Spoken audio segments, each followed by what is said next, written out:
Hello my dear students, कैसे हैं आप सब स्टूडेंट्स। जैसा कि आप सभी जानते हैं कि अपनी प्रीवियस वीडियो में हम बीएड सेकेंड सेमेस्टर का पेपर नंबर 3 जिसका नाम है टेक्नोलॉजिकल पर्सपेक्टिव ऑफ एजुकेशन, उसका previous year question paper discuss कर रहे थे। साथ ही साथ आंसर्स भी टिक मार्क करते हुए हम कॉन्सेप्ट्स को भी समझ रहे थे। तो इस वीडियो के अंदर भी हम सिमिलरली वैसे ही करेंगे। तो पहले हमने क्वेश्चन नंबर 1 से लेकर 50 तक ऑलरेडी हमने अपने प्रीवियस वीडियो में किया हुआ है और इस वीडियो में अब हम आगे के क्वेश्चंस करेंगे। So students, let's now start. आज का जो हमारा पहला क्वेश्चन है यानी कि क्वेश्चन नंबर 51 जो है उसमें आपसे पूछा गया है बेमेल छांटिए।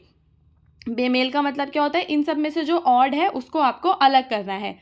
पहला है आपका शिक्षा तकनीकी हार्डवेयर आयाम, दूसरा शिक्षा तकनीकी सॉफ्टवेयर आयाम, तीसरा तकनीकी प्रणाली विशेषण और चौथा शिक्षा तकनीकी प्रबंध शिक्षा तकनीकी। सो स्टूडेंट्स, जो आपका ऑप्शन नंबर डी है वो इसमें आपका बेमेल है। बेमेल यानी कि इनमें ऑड है। क्यों ये ऑड है?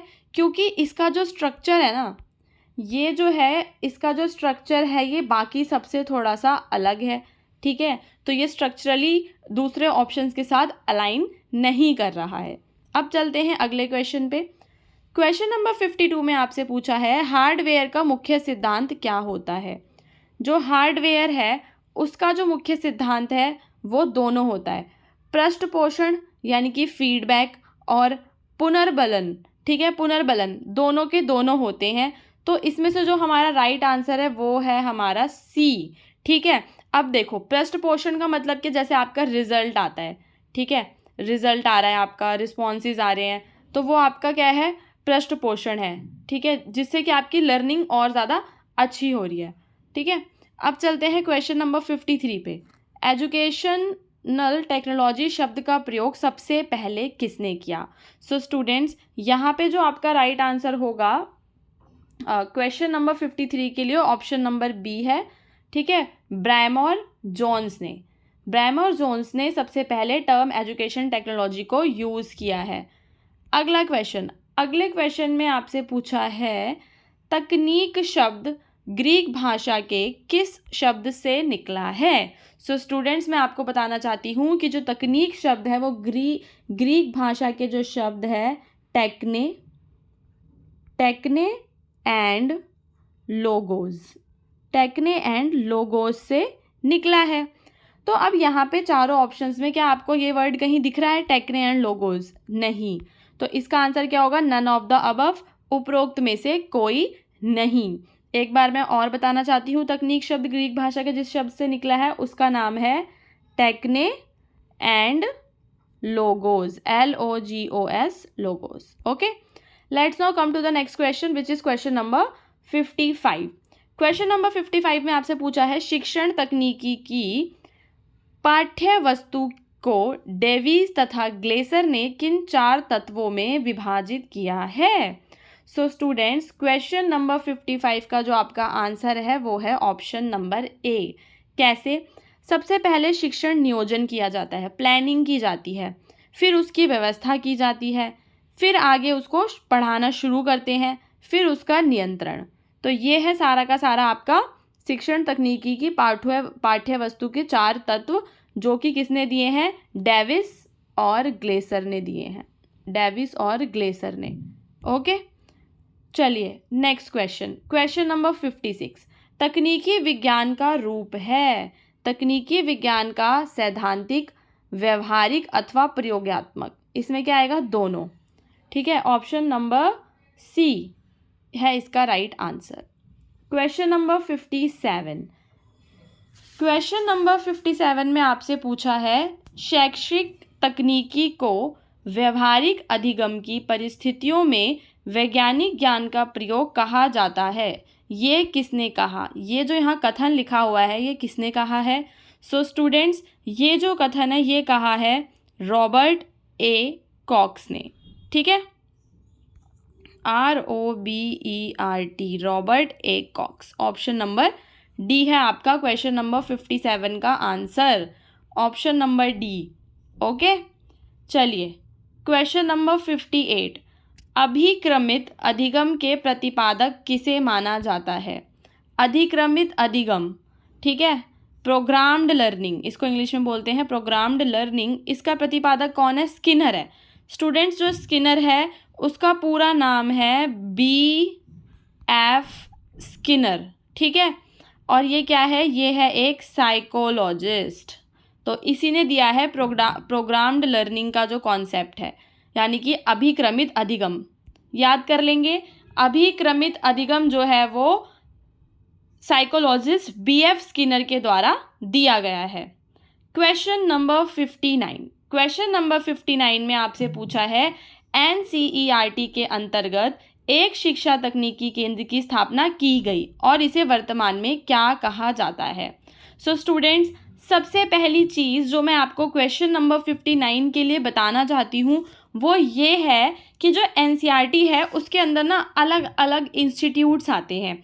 जैसे कि एक इंस्टीट्यूट है नेशनल इंस्टीट्यूट ऑफ एजुकेशन, ठीक है, नेशनल इंस्टीट्यूट ऑफ एजुकेशन जो कि दिल्ली में है। उसके बाद एक है सेंट्रल इंस्टीट्यूट ऑफ एजुकेशन, एक है आपका सेंट्रल इंस्टीट्यूट ऑफ एजुकेशन, एक है आपका पंडित सुंदरलाल शर्मा वोकेशनल एजुकेशन जो कि आपका भोपाल में है। भोपाल में है आपका Pandit Sundarlal Sharma central institute of vocational education. And एक है आपका रीजनल इंस्टीट्यूट ऑफ एजुकेशन। यहाँ पे मैंने आपको चारों इसलिए बताए हैं कि हो सकता है नेक्स्ट एग्जाम में उन चारों में से क्वेश्चन पूछ लिया जाए। तो जो लास्ट वाला आपका रीजनल इंस्टीट्यूट ऑफ एजुकेशन है वो है आपका अजमेर में। तो अब यहाँ देखते हैं कि चारों में से हमें कौन सा दिया गया है। हमें दिया गया है भारतीय शैक्षिक प्रौद्योगिकी संस्थान, केंद्रीय शैक्षणिक प्रौद्योगिकी संस्थान। तो इसमें से हमारा जो क्वेश्चन नंबर 59 का आंसर है ना वो है ऑप्शन नंबर ए, जो कि है केंद्रीय शैक्षिक प्रौद्योगिकी संस्थान, central institute of educational technology CIET। और ये कहाँ स्थापित हो रखा है? न्यू दिल्ली। ये स्थापित हो रखा है आपका न्यू दिल्ली में। चलिए अगले क्वेश्चन की तरफ चलते हैं। इसमें आपसे पूछा है शैक्षिक तकनीकी के पक्ष होते हैं। शैक्षणिक तकनीकी के कितने पक्ष होते हैं स्टूडेंट्स? ऑप्शन नंबर 60 का है आंसर नंबर सी। शैक्षणिक तकनीकी के जो पक्ष हैं वो होते हैं 3, अदा, प्रक्रिया और प्रदा, इनपुट प्रोसेस आउटपुट, ठीक है, IPO। क्वेश्चन नंबर 61 जिसमें आपसे पूछा है सॉफ्टवेयर शैक्षणिक तकनीकी को कहा जाता है। देखो क्वेश्चन नंबर 61 है जो इसका जो आपका आंसर है वो है सापेक्षिक शैक्षणिक तकनीक, ओके, यानी कि रिलेटिव एजुकेशनल टेक्नोलॉजी कहा जाता है किसे? सॉफ्टवेयर एजुकेशन टेक्नोलॉजी को। अब चलते हैं क्वेश्चन नंबर 62 पे। क्वेश्चन नंबर 62 में आपसे पूछा है शैक्षणिक तकनीकी का कोमल शिल्प उपागम नहीं है। इन चारों में से कौन सा शैक्षणिक तकनीकी का कोमल शिल्प उपागम नहीं है? सो इसका आंसर है overhead projector. Now question number 63 पे चलते हैं। क्वेश्चन नंबर 63 में आपसे पूछा है शैक्षणिक तकनीक का उद्देश्य, ठीक है, जो आपकी शैक्षणिक तकनीक है उसका उद्देश्य क्या होता है? यहाँ पे आपको 4 ऑप्शंस दिए गए हैं। शिक्षण और सीखने के तरीकों को विकसित करना, गरीब लोगों की मदद करना, शिक्षार्थियों की क्षमता की पहचान करना, छात्रों को नैतिक मूल्य सिखाना। आप बताइए, बहुत ही ईजी है ये। इस क्वेश्चन का आंसर जो होगा वो होगा आपका ऑप्शन नंबर ए। क्वेश्चन नंबर 63 का जो आंसर है वो है ऑप्शन नंबर ए। क्वेश्चन नंबर 64 अभिक्रमित अनुदेशन संबंधित है। अभिक्रमित अनुदेशन किससे संबंधित है? तो ये संबंधित है आपका क्रिया प्रसूत अनुकूलन से, यानी कि ऑपरेंट कंडीशनिंग से। प्रोग्राम इंस्ट्रक्शन यानी कि अभिक्रमित अनुदेशन जो है आपका क्रिया प्रसूत अनुकूलन से संबंधित है। इसको आप याद कर लेंगे। क्वेश्चन नंबर 65 व्यवहार तकनीकी के जन्मदाता कौन हैं? व्यवहार तकनीकी के जन्मदाता जो हैं वो हैं स्किनर। स्किनर का पूरा नाम मैंने अभी आपको थोड़ी देर पहले बताया था। क्या नाम है उनका पूरा नाम? B.F. स्किनर, और वो क्या है, वो है एक साइकोलॉजिस्ट। ओके स्टूडेंट्स, तो BF स्किनर से क्वेश्चंस आ रखे हैं कई सारे। चलिए अगले क्वेश्चन पे चलते हैं। क्वेश्चन नंबर 66 दिख रहा है आपको स्क्रीन पे। शिक्षण तकनीकी को विकसित करने का श्रेय किसको जाता है? इसका आंसर क्या है? मॉरिसन एंड हर्बर्ट को। मॉरिसन व हर्बर्ट को जाता है शिक्षण तकनीकी को विकसित करने का श्रेय। क्वेश्चन नंबर 67 आ गया है। इसमें आपसे पूछा है अनुदेशन का क्या तात्पर्य होता है? सो स्टूडेंट्स, इसका आंसर है ऑप्शन नंबर डी, यानी कि अनुदेशन का तात्पर्य होता है शिक्षण करना, सूचनाएं प्रदान करना और सीखना। ये सारी चीज़ें ही अनुदेशन में आती हैं। अब चलते हैं अपने अगले क्वेश्चन पे। क्वेश्चन नंबर 68, इसमें आपसे पूछा है शिक्षा के क्षेत्र में अभिक्रमित अध्ययन का उपहार प्रदान किया, यानी कि शिक्षा के क्षेत्र में आपका आया अभिक्रमित अध्ययन यानी कि प्रोग्राम स्टडीज़। तो ये जो है ये किसके द्वारा प्रदान किया गया है? क्वेश्चन नंबर 68 का आंसर है ऑप्शन नंबर बी, यानी कि एजुकेशन टेक्नोलॉजी, शिक्षा टेक्नोलॉजी। जब टेक्नोलॉजी आएगी तभी तो प्रोग्रामिंग पढ़ेंगे ना बच्चे, जब भी तो करेंगे प्रोग्राम स्टडीज़। सो नाउ अब आता है क्वेश्चन नंबर 69 आपकी स्क्रीन पे। क्वेश्चन नंबर 69 में आपसे पूछा है व्यवहार तकनीकी का आधार होता है। जो व्यवहार तकनीकी है उसका आधार क्या है?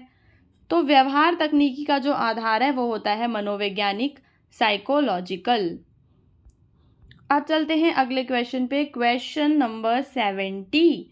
क्वेश्चन नंबर 70 में आपसे पूछा है सूक्ष्म शिक्षण किसका उदाहरण है? सूक्ष्म शिक्षण यानी कि माइक्रो टीचिंग। माइक्रो टीचिंग जो है ना यहाँ पे वो उदाहरण है आपका इंस्ट्रक्शनल टेक्नोलॉजी का।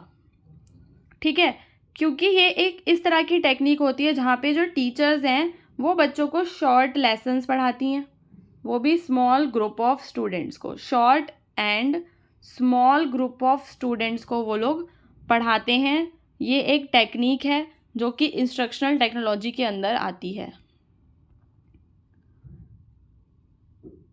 ओके, नाउ अब चलते हैं अपने क्वेश्चन नंबर 71 पे। ठीक है स्टूडेंट्स, इस क्वेश्चन में आपसे पूछा गया है शिक्षण के कितने स्तर होते हैं। ठीक है, यानी कि जो आपके टीचिंग है उसके कितने लेवल हैं। सो इसके जो लेवल हैं वो हैं आपके 3, यानी कि ऑप्शन नंबर बी आपका राइट आंसर है। 3 लेवल कौन कौन से हैं मैं एक बार आपको बता देती हूँ। पहला लेवल है आपका एलिमेंट्री लेवल, ठीक है, जिसको आप बेसिक भी कहते हैं। फिर आपका दूसरा लेवल है आपका इंटरमीडिएट। इंटरमीडिएट है आपका तीसरा लेवल, और जो इंटरमीडिएट क्या है आपका दूसरा लेवल है, और तीसरा है आपका एडवांस्ड। सो ये 3 लेवल्स हैं आपके शिक्षण के। खुला विश्वविद्यालय किसका उदाहरण है? सो स्टूडेंट्स, खुला विश्वविद्यालय यानी कि ओपन यूनिवर्सिटी उदाहरण है आपका इंस्ट्रक्शनल टेक्नोलॉजी यानी कि अनुदेशन तकनीकी का। क्वेश्चन नंबर 73, शिक्षण की उत्तर क्रिया अवस्था के अंतर्गत क्या आता है? इन तीनों में से क्या है जो शिक्षण की उत्तर क्रिया अवस्था के अंतर्गत आता है? तो इसका जो राइट आंसर है वो है आपका ऑप्शन नंबर सी, यानी कि शिक्षण का नियंत्रण। अगला क्वेश्चन इसमें आपसे पूछा है, अगला क्वेश्चन यानी कि 74 क्वेश्चन में आपसे पूछा है अनुदेशन द्वारा उद्देश्यों की प्राप्ति होती है। अनुदेशन द्वारा आपके कौन से उद्देश्यों की प्राप्ति होती है? तो आपकी होती है एफेक्टिव यानी कि भावात्मक उद्देश्यों की प्राप्ति। ठीक है, चलिए अगला क्वेश्चन, प्रोजेक्ट विधि के जन्मदाता। Students, very important question. इसमें आपसे पूछा गया है कि जो प्रोजेक्ट विधि है इसके जन्मदाता कौन है? तो इसका आंसर है ऑप्शन नंबर ए, यानी कि जॉन ड्यूई। ठीक है, जॉन ड्यूई कौन है? ये एक फिलोसफर है, पहली बात फिलोसफर हैं। दूसरी बात एक साइकोलॉजिस्ट भी हैं, और कहाँ के हैं? अमेरिका के साइकोलॉजिस्ट हैं। अगला क्वेश्चन नंबर 76, प्रोजेक्ट पद्धति का जो पहला पद है वो क्या होता है? वेरी इजी, प्रोजेक्ट चुनना ही तो होगा। अगर आपको कोई प्रोजेक्ट बनाना है तो सबसे पहले आप प्रोजेक्ट ही तो चुनोगे, बाकी कार्यक्रम, कार्य निर्णय, परिस्थिति निर्माण ये सब तो आप बाद में करोगे। पहले क्या करोगे? चूज करोगे अपने प्रोजेक्ट को।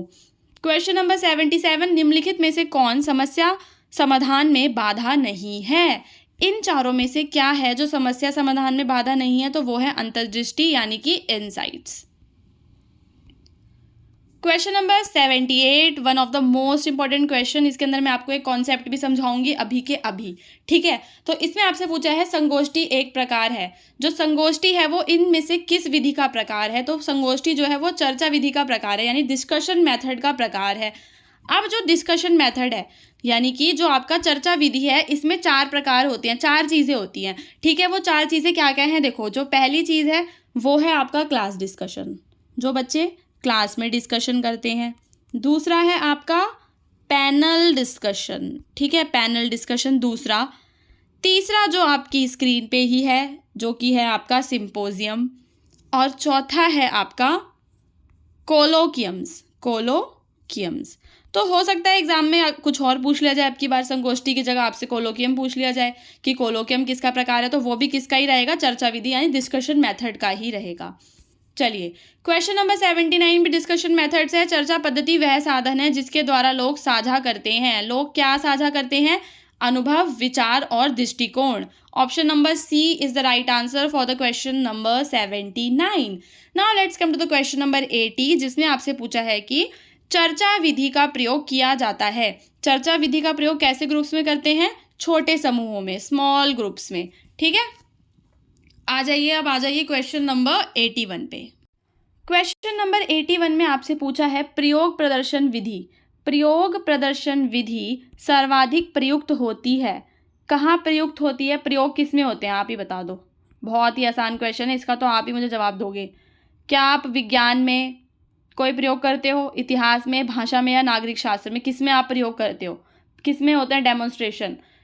क्वेश्चन नंबर 81 का आंसर नीचे मुझे कमेंट बॉक्स में बताएं कि क्वेश्चन नंबर 81 जो है उसका राइट ऑप्शन क्या है, ए बी सी डी चारों में से।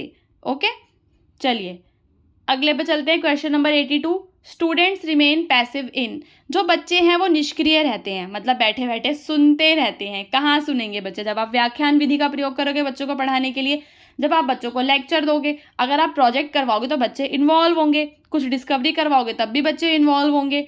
तो जो बच्चे हैं उसमें निष्क्रिय, खाली बैठे रहते हैं, वेलों की तरह सिर्फ सुनते हैं। किस में सुनते हैं? लेक्चर मेथड में। ओके, नाउ क्वेश्चन नंबर 83, इसमें आपसे पूछा है प्राचीन कालीन शिक्षण विधियां थीं। जो आपकी प्राचीन कालीन शिक्षण विधियां थीं वो कैसी थीं? किसके, कौन उनका केंद्र होता था? तो उसका केंद्र होता था शिक्षक। जो शिक्षक होता था ना, टीचर, वही उनका केंद्र होता था। क्वेश्चन नंबर 84, इनमें से कौन सी शिक्षण की एक प्रभुत्ववादी विधि है? क्वेश्चन नंबर 84 का आंसर बताइए। प्रश्नोत्तर विधि, मस्तिष्क विप्लव विधि, व्याख्यान विधि या योजना विधि? इन चारों में से क्वेश्चन नंबर 84 का आंसर है ऑप्शन नंबर सी, यानी कि लेक्चर मेथड। व्याख्यान विधि एक प्रभुत्ववादी यानी कि ऑटोक्रेटिक मेथड है, जिसमें अपनी चला के रखते हैं, ठीक है। जो भी मैं बोल रही हूँ वो आप सुन रहे हैं ना, तो ये भी एक ऑटोक्रेटिक मेथड ऑफ टीचिंग है, यानी कि प्रभुत्ववादी विधि है पढ़ाने की। लेक्चर दे रही हूँ ना मैं, आपको क्वेश्चन समझा रही हूँ, इसमें आपका तो कोई इन्वॉल्वमेंट ज़्यादा है नहीं, ठीक है। क्वेश्चन नंबर 85, कहानी कहने में क्रमबद्ध घटनाओं के वर्णन पर ध्यान रखा जाता है। जब भी आप कहानी कह रहे हो तो वो क्या है? विवरण विधि का प्रयोग कर रहे हो, नैरेट कर रहे हो। कभी भी आपने किताब अगर पढ़ी होगी इंग्लिश की तो उसमें लिखा होता है कि जो कहानी कहता है उसे आप कहते हैं नैरेटर, ठीक है। तो हम क्या करते हैं यहाँ पे? विवरण विधि का प्रयोग करते हैं, नैरेशन का प्रयोग करते हैं। क्वेश्चन नंबर 85 का राइट आंसर है विवरण विधि, which is option number A. आ जाइए क्वेश्चन नंबर 86 पे। शिक्षण में किस प्रकार के उदाहरण का प्रयोग नहीं करना चाहिए? सो स्टूडेंट्स, शिक्षण में जिस उदाहरण का प्रयोग नहीं करेंगे वो है पूर्व ज्ञान से संबंधित उदाहरण। इसका क्या मतलब है? मैं आपको यहाँ पे बताना चाहती हूँ कि देखो, अगर मैंने कोई एग्जाम्पल दिया और मैंने अपने मन में ये अज्यूम कर लिया कि आपको ये चीज़ पहले से पता होगी, आपको ये पूर्व ज्ञान होगा, और फिर मैंने उदाहरण दे दिया, तो वो तो आपको समझ ही नहीं आएगा ना मुझे, क्योंकि हर बच्चे को अलग अलग ज्ञान होता है। तो पूर्व ज्ञान से संबंधित अगर आप कोई उदाहरण दे रहे हो जो आपने अज्यूम कर लिया, तो वो वाला उदाहरण हमें नहीं देना है, ठीक है। चलिए क्वेश्चन नंबर 87, निम्न में से कौन सा चरण समस्या समाधान में शामिल नहीं है? प्रदत्त का संग्रहण, परिकल्पना निर्माण करना, सत्यापन और सामान्यीकरण करना, उद्दीपकों के प्रति अनुक्रिया। इसका जो है वो राइट आंसर है option number D. Question number 87 का आंसर है option number D. Question number 81, मस्तिष्क विप्लव यानी कि ब्रेन स्टॉर्मिंग मेथड किसके द्वारा दिया गया है? Very important question. Question number 88 का राइट आंसर है आपका option number B, which is Osborn. Osborn का फुल नेम है Alex Faickney, FAICKNEY, Faickney, then है उसका ऑसबॉर्न। ठीक है, ये एक एडवर्टाइजिंग एग्जीक्यूटिव था 1930s पे। चलिए अगला क्वेश्चन, इजी क्वेश्चन है। कम्युनिकेशन शब्द की उत्पत्ति लैटिन भाषा के किस शब्द से हुई है? इसका आंसर है कम्युनिस। अगर आप गूगल पे सर्च करेंगे तो आपको दिखाएगा कम्युनिकेयर। ठीक है, कम्युनिकेयर वर्ड दिखाएगा, तो आपको ये नहीं बोलना कि मैंने आपको गलत बता दिया।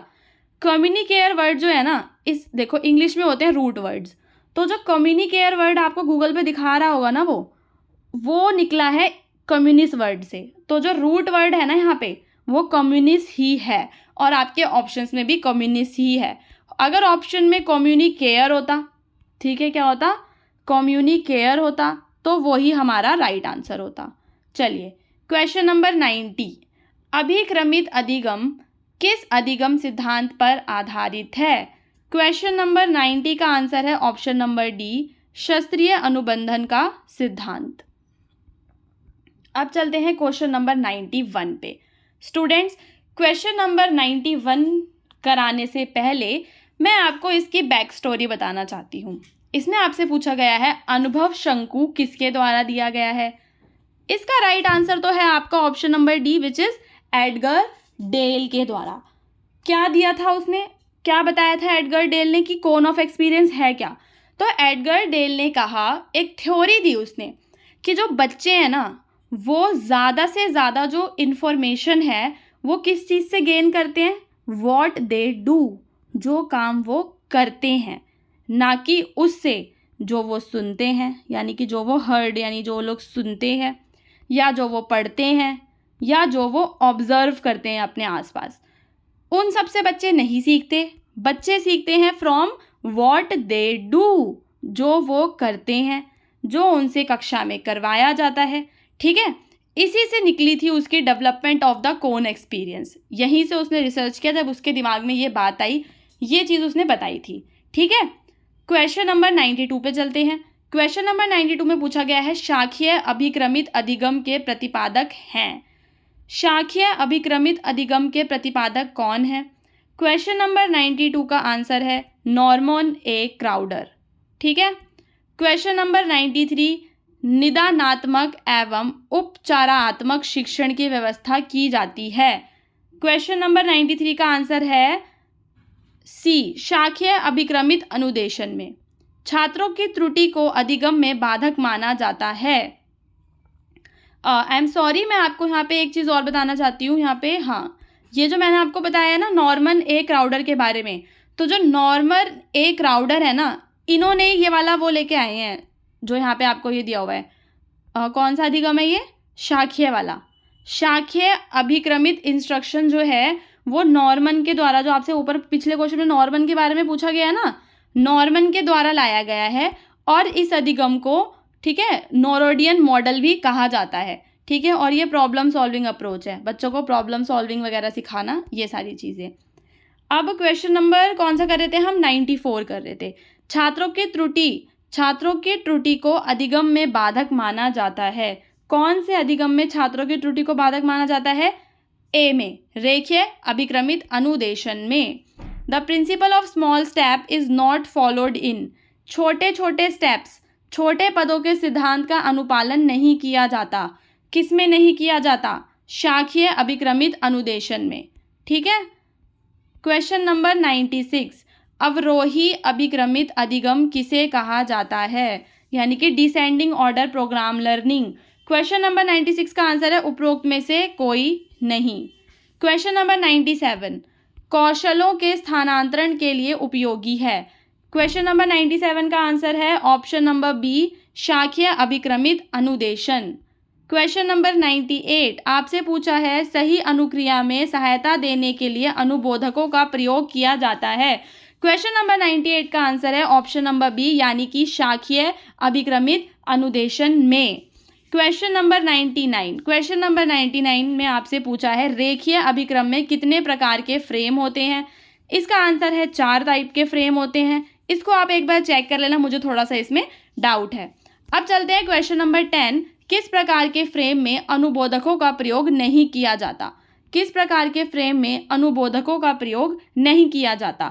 ये नहीं किया जाता आपका ऑप्शन नंबर बी, यानी कि शिक्षण फ्रेम में। सो स्टूडेंट्स, क्वेश्चन नंबर 50 से लेके 100 तक हमने इस वीडियो में कवर करे हैं। अपनी अगली वीडियो में हम दूसरा पेपर डिस्कस करेंगे। अगर आपको चैनल को सब्सक्राइब करना है तो आप कर सकते हैं। हम मिलेंगे अपने अगले वीडियो में। जब तक के लिए जय हिंद।